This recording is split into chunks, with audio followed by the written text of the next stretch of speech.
COVID-19 pandemic is not yet over. The Department of Health (DOH) on Tuesday reminded the public that the COVID-19 pandemic is not yet over, despite the World Health Organization (WHO) lifting the global state of public health emergency. Even though the WHO has already lifted the public health emergency of international concern status, they did not say that the pandemic is over, said DOH officer in charge Maria Rosario Vergire in a press briefing. We cannot be complacent at this point. We still need to be vigilant. Vergire pointed out that the WHO lifting of the global public health emergency is merely an acknowledgement of the fact that the world's response against the virus has been effective. In the same briefing, said that the Interagency Task Force for Emergency Infectious would submit its recommendations to the Office of the President, following the recent global development, according to Vergire. These recommendations refers to government's next steps for the local states of public health emergency and its implication to the country's COVID-19 response. The IATF recommendations will be submitted to the President for his consideration and approval, said Vergire. Right now, all the policies based on the executive orders of our presidents and other IATF resolution shall still be in effect unless otherwise repealed, she added. The WHO said that the COVID-19 virus left at least 20 million people dead worldwide. In the Philippines, the COVID-19 death toll stands at 66,453.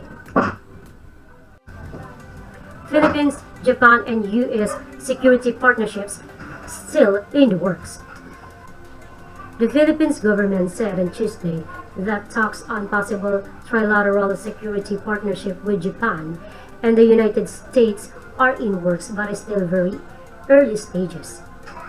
On the other side of a policy talk in Tokyo, Foreign Affairs Secretary Enrique Manalo said Manila has already conducted some trilateral activities with Japan and the US in the Sulu Sea, but the detailed scope of the partnership itself is still be established.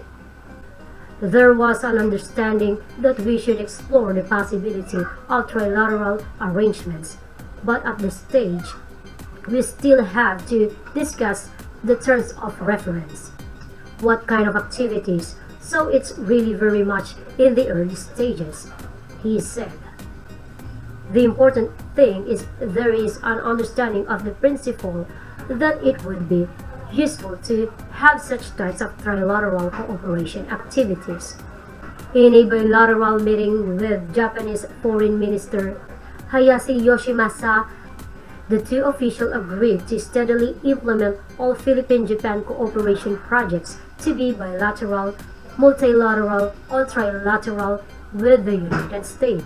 The two ministers also affirmed to work closely on regional issues including the South China Sea, economic coercion, the situation in Ukraine, and dealing with North Korea, included nuclear and missile and abduction issues.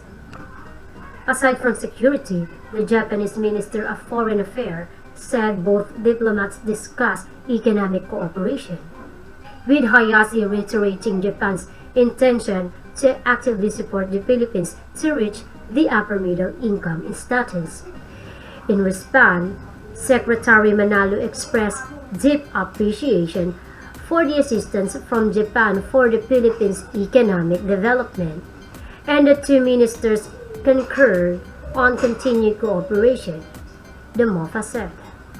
The meeting followed the official visit of President Ferdinand R. Marcos Jr. in Tokyo last February, where he and Prime Minister Fumio Kishida agreed to strengthen the overall security cooperation between the two states through strategic reciprocal port, halls, and aircraft visits, transfer of more defense equipment and technology, and continuous cooperation on previously transferred defense equipment, among others.